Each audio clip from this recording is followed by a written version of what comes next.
o fim dos anos 1980 e o começo dos anos 2000, meninos começaram a desaparecer no norte e no nordeste do Brasil. Saíam para brincar, para uma tarefa simples, para um caminho de sempre.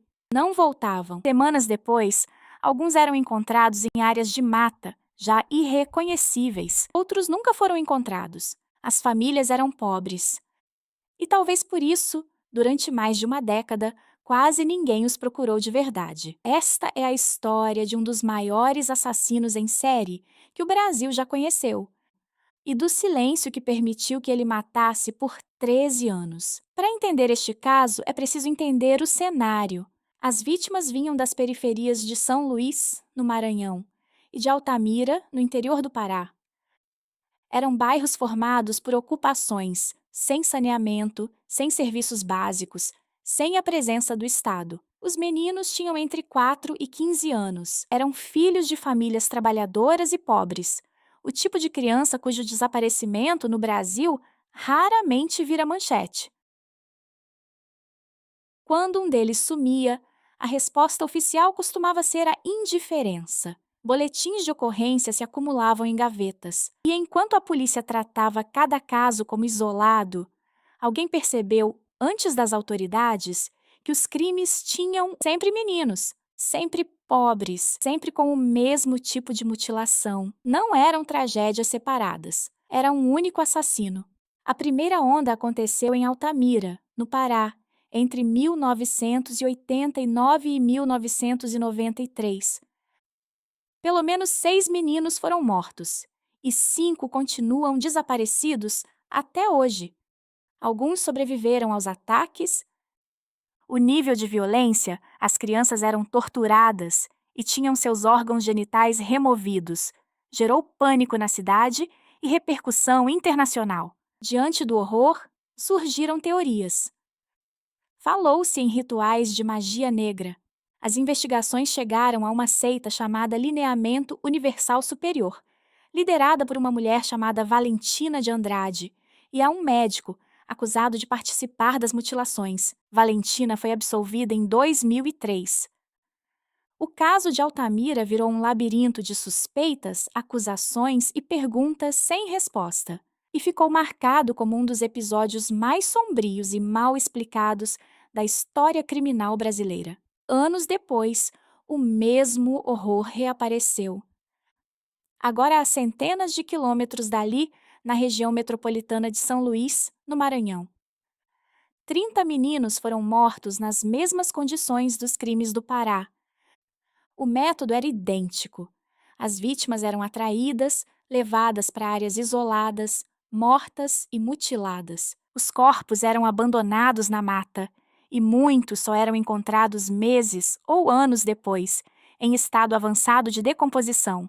Alguns reduzidos a ossadas. Aqui está o detalhe mais perturbador. O assassino não era, ele morava nos mesmos bairros das vítimas. Conhecia as famílias, conhecia as rotinas, sabia os nomes das crianças. Ele se misturava à comunidade. E foi exatamente essa proximidade, somada à falta de investigação, que o manteve livre por tanto tempo. Em 2001, foram organizações da sociedade civil, e não a polícia, que ligaram os pontos. O Centro de Defesa, Padre Marcos Passerini, e o Centro de Justiça Global entenderam que aquilo não era uma sucessão de casos isolados, mas uma grave violação dos direitos de crianças e adolescentes, ignorada pelo poder público. A conclusão foi dura. Ao não investigar, ao não proteger essas crianças, o Estado brasileiro estava descumprindo acordos internacionais. O caso foi denunciado a instâncias internacionais de direitos humanos. Em outras palavras, o Brasil foi acusado, perante o mundo, de ter deixado dezenas de meninos pobres morrerem por puro descaso. Esse talvez seja o ponto mais importante de toda a história, e o que menos se costuma contar. A virada veio em dezembro de 2003. Um adolescente de 15 anos, Jonathan, desapareceu em São José de Ribamar. Desesperada, a mãe procurou a polícia e citou o nome do homem que teria sido o último a vê-lo. Um mecânico do bairro chamado Francisco das Chagas Rodrigues de Brito. Ele foi chamado para depor, negou tudo e foi liberado. Mas desta vez, a investigação não parou. Uma pista levou os policiais de volta até ele e até a sua casa. Lá, peritos encontraram restos mortais e fragmentos de crianças que haviam desaparecido. Francisco das Chagas tinha por volta de 40 anos. Era casado. Tinha 2 filhas. Levava, aos olhos dos vizinhos, uma vida absolutamente comum. Ele acabou confessando. Confessou ter matado 42 meninos, 30 no Maranhão e 12 no Pará. A justiça levou anos para julgá-lo, crime por crime, em uma sucessão de júris. As penas foram se somando até ultrapassar 580 anos de prisão, uma das maiores condenações da história do país. Nos julgamentos, ele foi hostilizado por familiares das vítimas e, em pelo menos uma ocasião, reagiu com agressividade. Mas o caso nunca foi totalmente fechado. A ligação dele com os crimes de Altamira é contestada até hoje.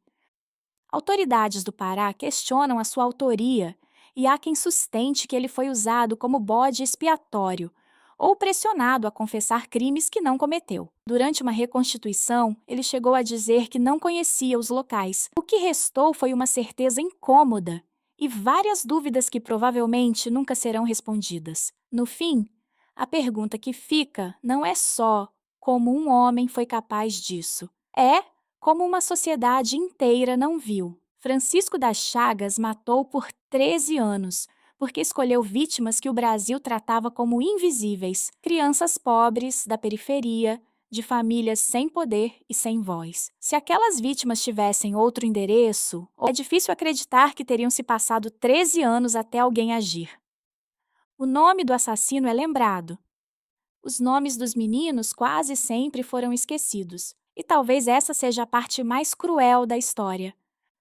Não o que um homem fez no escuro, mas o tanto de gente que preferiu não olhar. Se este caso ensina alguma coisa, é que a indiferença também mata, e que nenhuma criança deveria valer menos que outra aos olhos de quem tem o dever de protegê-la.